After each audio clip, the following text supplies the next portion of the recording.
जय हिंद। आप सभी का जो हमारे चैनल को प्यार मिल रहा है उसके लिए आपको बहुत बहुत धन्यवाद। और बहुत सारी कम्युनिटीज़ हमसे जुड़ी हुई हैं और अच्छा लगता है आप लोगों के कमेंट्स पढ़ के भी कि आप लोग बहुत सारा प्यार हमारे चैनल को दे रहे हैं और अपना जो ज्ञान की चीज़ें हैं वो प्राप्त कर रहे हैं। आज इस वीडियो में हम जो बात करने वाले हैं वो खाड़ी और जल डमरू। खाड़ी और जल डमरू में क्या अंतर होता है, आज इसको समझते हैं। देखिए, खाड़ी क्या होती है। खाड़ी खाड़ी एक जैसे समुद्र का कुछ पानी जब जमीन के अंदर घुस जाता है। जैसे ये हमारी जमीन है ना। ये हमारी जमीन है, ये जमीन का एरिया है, ये हमारी जमीन है और इसमें ये समुद्र का पानी यहाँ ऐसे घुस जाता है अंदर की साइड में। तो इस चीज़ को हम क्या बोलते हैं, जो चारों ओर से घिरा रहता है, इस चीज़ को हम बोलते हैं खाड़ी। क्या बोलते हैं? खाड़ी। लेकिन अगर वही जल डमरू की बात करें तो जल डमरू जो दो बड़े जल होते हैं, जैसे एक ये जल की राशि है, कोई एक जल की राशि है, और एक पतली धार से, इस तरह ये पतली धार से जब दो राशियां इस पतली धार से जुड़ी रहती है तो इसको बोलते हैं हम जल डमरू मध्य। ठीक है, जल डमरू मध्य। दूसरा डिफरेंस इसमें हम बात कर रहे हैं खाड़ी और जल डमरू में अंतर की। तो इसका जो दूसरा अंतर है वो ये है कि ये जो है जमीन को जल से जोड़ता है।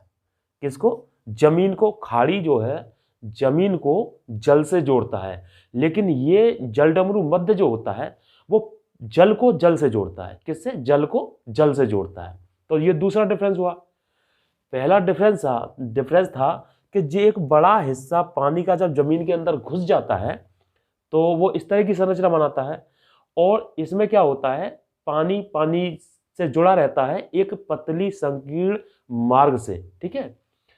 दूसरा अंतर बताया था कि ये जमीन को पानी से जोड़ता है। खाड़ी जो होता है वो जमीन को पानी से जोड़ता है और ये पानी को पानी से जोड़ता है। ठीक है, दूसरा डिफरेंस। और जो तीसरा डिफरेंस है वो ये है कि ये जो संरचना बनके तैयार होती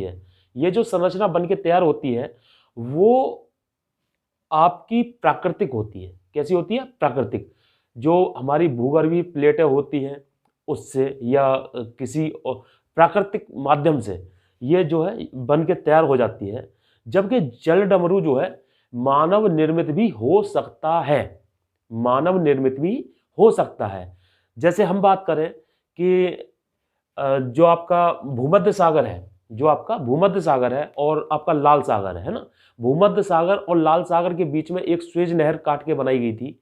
हालांकि उसको जल डमरू नहीं बोलते हैं, लेकिन उसमें एक क्या है, एक पतली धारा वहां पे एक पानी की लाई गई, जिससे आपका भूमध्य सागर लाल सागर से जुड़ गया, है ना। ऐसे ही आप देखेंगे कि पनामा जो नहर थी वो अटलांटिक महासागर और प्रशांत महासागर को जोड़ने का काम करती है ना।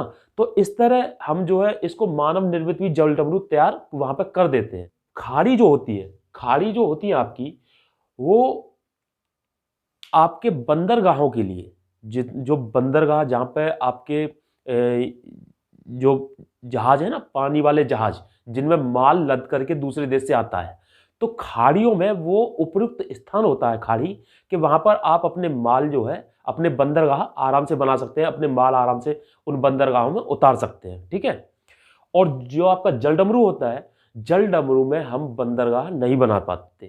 अपने बंदरगाह नहीं बना पाते हैं। तो ये सारी मतलब ये कुछ डिफरेंस है खाड़ी और जल डमरू के मध्य। खाड़ियों में जो प्रसिद्ध खाड़ियां हैं, आपकी मन्नार की खाड़ी है, बंगाल की खाड़ी है। तो इनमें क्या है कि इनमें बंदरगाह बने हुए हैं और अपना वहाँ पे सामान जो दूसरे देश से दूसरी कंट्री मंगाती हैं, तो उन कंट्री एक देश से दूसरे देश में वो माल आराम से पहुंच जाते हैं।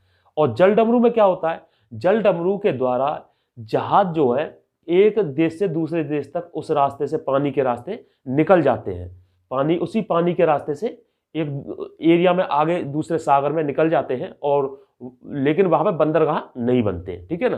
तो ये कुछ डिफरेंस थे जो खाड़ी और आपके जल डमरू के मध्य है। ठीक है। आपको अगर ये वीडियो अच्छा लगा हो तो लाइक कमेंट शेयर करें, और किसी विषय पर आपको अगर उसमें अंतर अगर समझना हो तो आप मुझे कमेंट बॉक्स में लिखें।